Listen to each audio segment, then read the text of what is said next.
À ton avis, c'est quoi?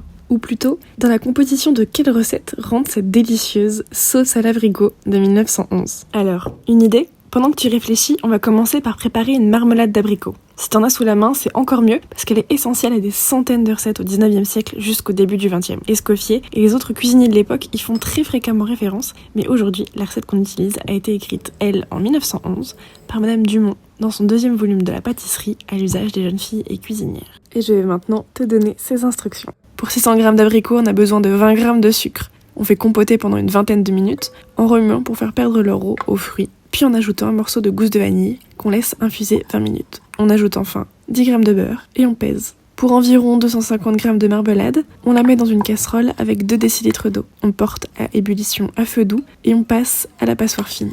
On lui incorpore 2 verres à liqueur de kirsch ou de rhum, je choisis du rhum, gros comme une noix de beurre, et on remet au chaud jusqu'au moment de servir. Alors à ton avis, à quoi cette sauce abricot va-t-elle nous servir? Mon pseudo c'est Aurore, je décortique l'histoire à travers la cuisine, et si tu veux voir le 2e indice, abonne-toi!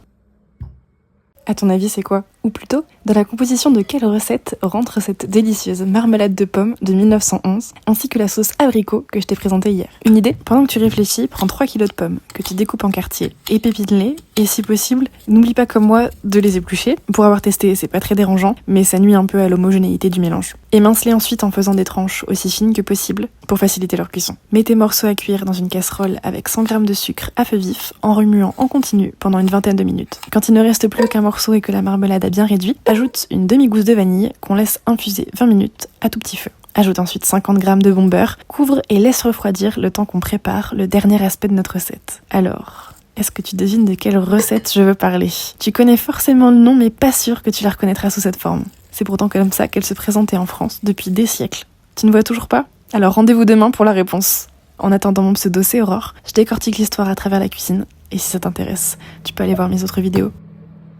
À ton avis, c'est quoi? Tu connais forcément le nom, mais pas sûr que tu puisses reconnaître cette version. Et oui, aujourd'hui on remonte aux origines de la Charlotte, qui comme tu le vois est très différente de celle qu'on connaît aujourd'hui. Mais à l'époque, pas de boudoir. La Charlotte, elle est confectionnée à partir de pain de mie et de marmelade de fruits. Et la plus appréciée, c'est la Charlotte aux pommes. Incroyable, non? Moi, ça me fascine qu'un si grand classique de la cuisine française ait autant changé d'apparence au profit de la Charlotte russe, qui est intervenue plus tard, et des recettes qui en ont dérivé. D'ailleurs, moi, mon pseudo, c'est Aurore, et si tu veux me voir décortiquer d'autres recettes historiques, tu peux t'abonner. Dans mes 2 précédentes vidéos, on a préparé une sauce abricot pour accompagner notre Charlotte, et notre marmelade de pommes, avec laquelle on va remplir notre moule une fois celui-ci foncé. Pour cela, on découpe de fines lames de pain de mie, d'abord pour recouvrir le fond du moule, et ce qui est marrant, c'est qu'on trouve encore d'authentiques moules à Charlotte dans le commerce. J'en ai vu à Monoprix et à Leclerc. Mais tu peux aussi prendre une casserole en inox comme moi, c'est à peu près la même taille. Selon la taille de ton pain de mie, tu peux disposer des lames rectangulaires de manière parallèle, ou bien faire une rosace en découpant des triangles qu'on superpose en les faisant se chevaucher. Une fois le motif préassemblé et ajusté à la taille du moule, tu trempes chaque tranche dans du beurre fondu et tu les places dans le moule. Procède de la même façon pour les rebords du moule, et une fois cela fait, tu peux remplir avec notre marmelade en veillant même à en mettre un peu plus pour compenser l'affaissement qui va s'opérer à la cuisson. Tu recouvres ensuite d'un rond de pain de mie beurré, on fait cuire 45 minutes à 180 degrés, puis